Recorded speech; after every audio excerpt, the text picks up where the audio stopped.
For almost 5 months, my mornings were identical and brutal. I would wake up already nauseous, heart racing, barely making it to the bathroom before throwing up. Food became an enemy. Even the smell of it made my stomach turn. In that time, I lost more than 30 pounds.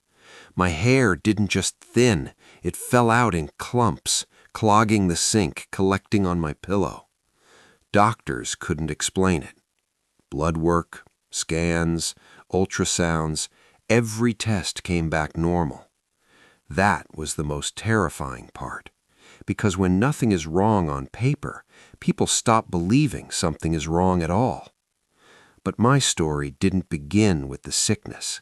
It began on my 60th birthday. 2 years after my wife passed away, I didn't want a celebration. The house still felt empty without her. But my daughter insisted. "She would have wanted this, Dad," she said. So that evening, a small group gathered in my living room. Family, a few close friends, nothing big. Then my son arrived, unexpectedly. He hadn't visited much in the months before that, always busy, always working, always saying he'd come by soon. But that night he walked in smiling, holding a small wrapped box. Inside was a watch, not an ordinary one. Silver casing, leather strap, heavy in my hand. The kind of watch you admire through glass but never imagine owning. He fastened it around my wrist himself. Then he said something strange. "Promise me you'll wear it every day." I smiled, touched by the gesture. "Don't ever take it off," he added. At the time, it felt emotional, meaningful, like a son wanting to stay close to his father. So I promised.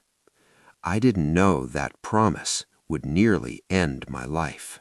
About a week after my birthday, the nausea started. At first, I blamed food poisoning, maybe a stomach bug. Things happen when you're older, right? But it didn't pass. Every morning was worse than the last. I couldn't eat breakfast. Toast made me gag. Coffee, something I'd loved for 40 years, suddenly tasted wrong. My son started calling. "How you feeling today? Still sick in the mornings?" Then, almost casually, "You're wearing the watch, right?" At the time, it sounded like concern. Looking back, the questions were too precise. By the 3rd week, my belt needed another notch. By the 4th, my face looked hollow in the mirror. My energy disappeared. My daughter noticed. She begged me to see a doctor. I resisted at first, but finally agreed. Test after test showed nothing, and yet the weight kept falling off. One afternoon, while washing dishes, water splashed onto the watch. My son, who had stopped by unexpectedly, grabbed my wrist hard. "Be careful," he snapped. "That watch isn't meant for water." His reaction startled me. I assumed he was worried about damaging an expensive gift. I didn't realize he was worried about something else entirely. My daughter saw it before I did. She questioned why her brother, absent for months, was suddenly everywhere. Every appointment, every phone call, every symptom. "He barely visited before your birthday," she said. "Now he's acting like a full-time caregiver."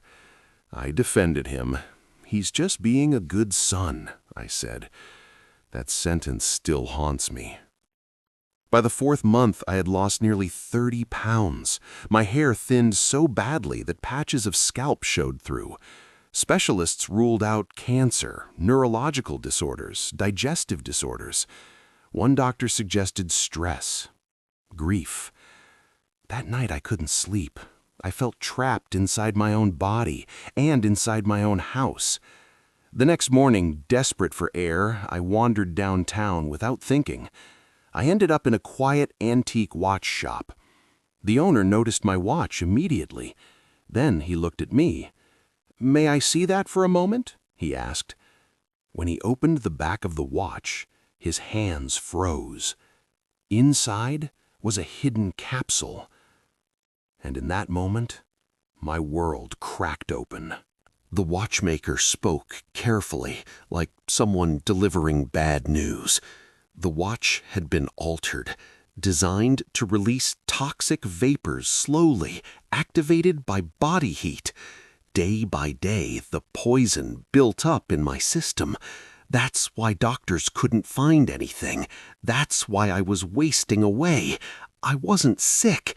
I was being poisoned, slowly, deliberately, by someone who insisted I never remove the watch. When the watchmaker asked about my finances, my property, my insurance, everything suddenly made sense.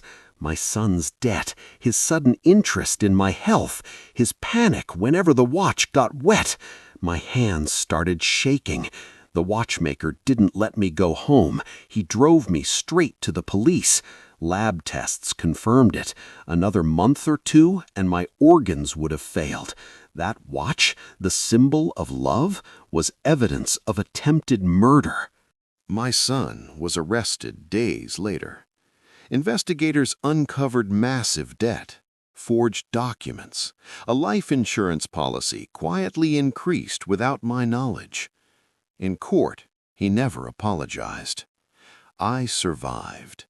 But survival isn't just physical.